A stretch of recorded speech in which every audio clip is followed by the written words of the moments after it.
Hi everybody and welcome. We are coming to you live from the front porch of the Hollis Library, and as you can see, it is an absolutely beautiful, beautiful day. So today, before we get started on our story, we just want to encourage everybody to get outside, get some fresh air and sunshine, and just enjoy this beautiful weather.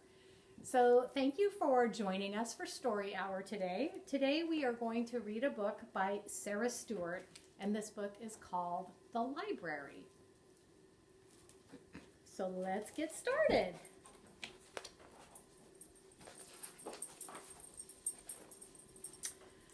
Elizabeth Brown entered the world, dropping straight down from the sky.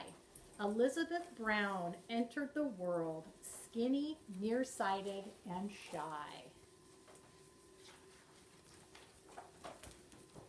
She didn't like to play with dolls. She didn't like to skate. She learned to read quite early and at an incredible rate. She always took a book to bed with a flashlight under the sheet. She'd make a tent of covers and read herself to sleep. And there she is, reading under the covers. Elizabeth Brown went off to school, dragging a big trunk. Elizabeth Brown unpacked her books and broke the upper bunk. And can you see all of her books falling to the floor? She sat in all her classes and doodled on a pad, adrift in dreams of entering a reader's Olympiad. She manufactured library cards and checked out books to friends, then shocked them with their midnight raids to collect the books again. You see the... Elizabeth Brown preferred a book to going on a date. While friends went out and danced till dawn, she stayed up reading late.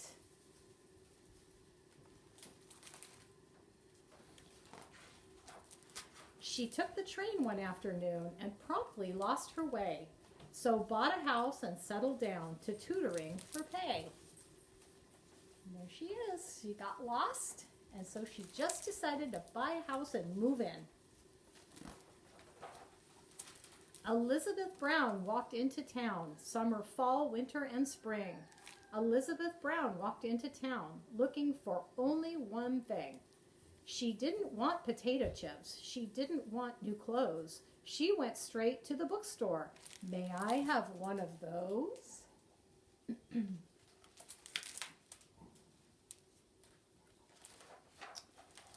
Elizabeth Brown walked right back home and read and read and read. She even read while exercising and standing on her head.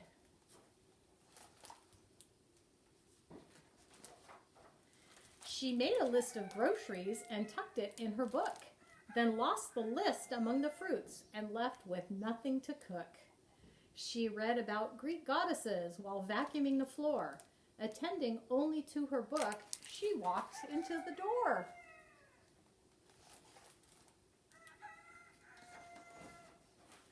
Books were piled on top of chairs and spread across the floor.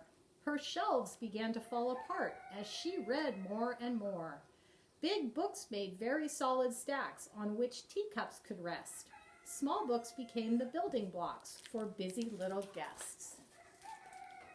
And there's all her books piled up.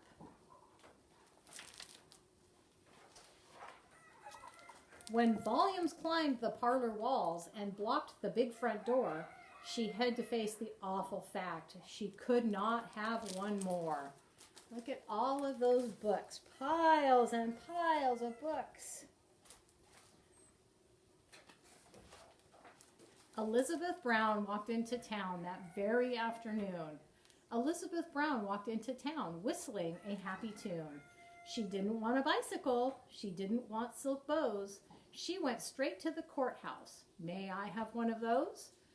The form was for donations. She quickly wrote this line: I, Elizabeth Brown, give to the town all that was ever mine.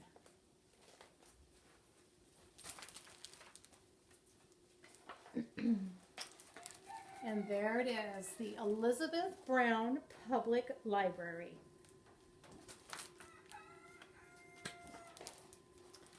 Elizabeth Brown moved in with a friend and lived to a ripe old age. They walked to the library day after day and turned page after page. And there she is with her friend sitting in front of the fireplace reading a good book.